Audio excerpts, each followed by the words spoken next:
Bismillahirrahmanirrahim. Assalamualaikum warahmatullahi wabarakatuh.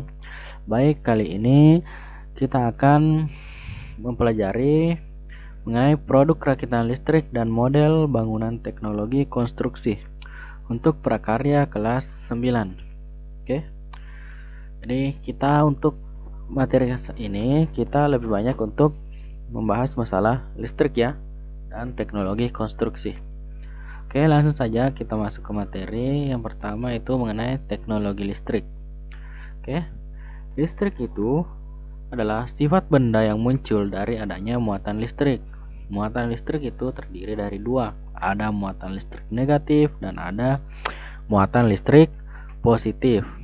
Kemudian jenis dan manfaat listrik.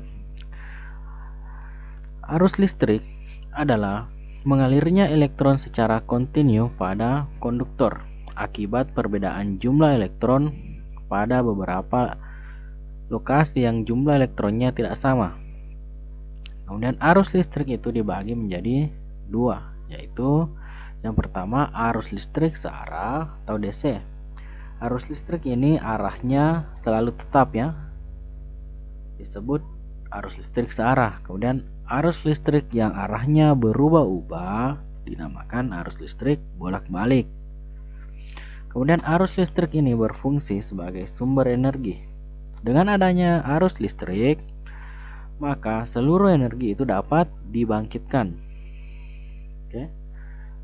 Pembangkit listrik adalah suatu alat yang digunakan untuk membangkitkan listrik dan memproduksi tegangan listrik dengan cara mengubah suatu energi tertentu menjadi energi listrik.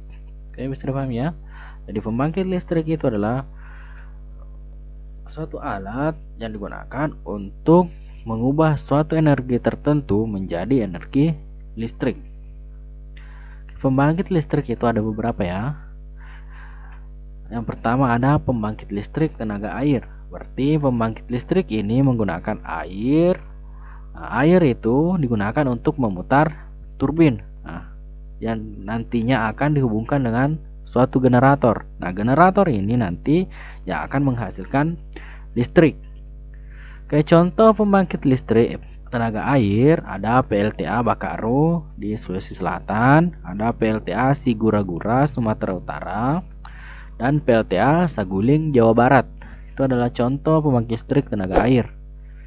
Kemudian selanjutnya pembangkit listrik tenaga uap. Berarti pembangkit listrik ini menggunakan uap ya.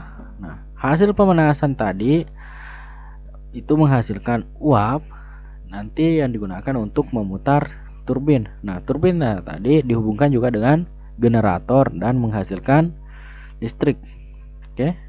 Contohnya ada PLTU Semarang, Jawa Tengah, PLTU Suralaya, Cirebon, Banten. Oke. Kemudian selanjutnya ada pembangkit listrik tenaga nuklir atau PLTN. Berarti ini menggunakan reaksi antara inti bahan uranium dalam reaktor itu menghasilkan panas. Nah, panas ini menghasilkan uap yang nanti dialirkan ke turbin untuk menggerakkan generator. Berarti generator nanti itu akan menghasilkan listrik. Contoh pembangkit listrik tenaga nuklir di Indonesia ada PLTN NTB Nusa Tenggara Barat. Oke. Kemudian selanjutnya ada pembangkit listrik tenaga angin atau biasa disingkat PLTB ya, pembangkit listrik tenaga baling. Ini menggunakan angin untuk memutar turbin. Nah, putaran pisau turbin itu berubah menjadi arus listrik dengan bantuan generator.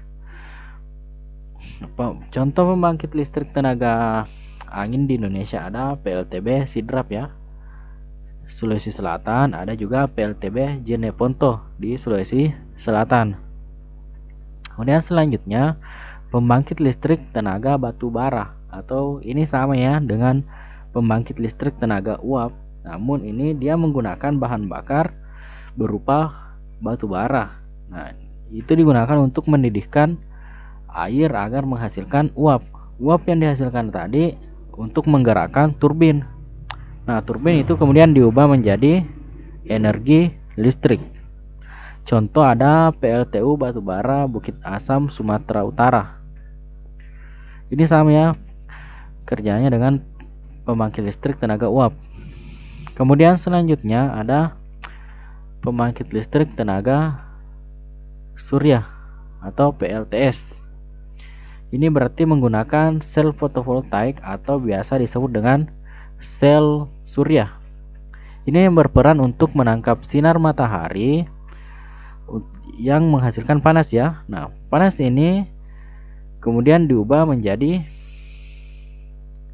uap. Nah, uap lah tadi ini dihubungkan dengan generator yang nanti akan menghasilkan listrik. Oke. Contohnya ada PLTS Karangasem yang ada di Bali. Oke, bisa dipahami ya? Oke, mungkin untuk materinya mengenai pembangkit listrik itu sudah cukup ya. Untuk nanti dibahas lebih lanjut, nanti akan dibahas ya pertemuan berikutnya. Silahkan dicatat jika ada yang kurang dimengerti, silahkan ditanyakan. Oke, sekian. Wassalamualaikum warahmatullahi wabarakatuh. Semoga bermanfaat.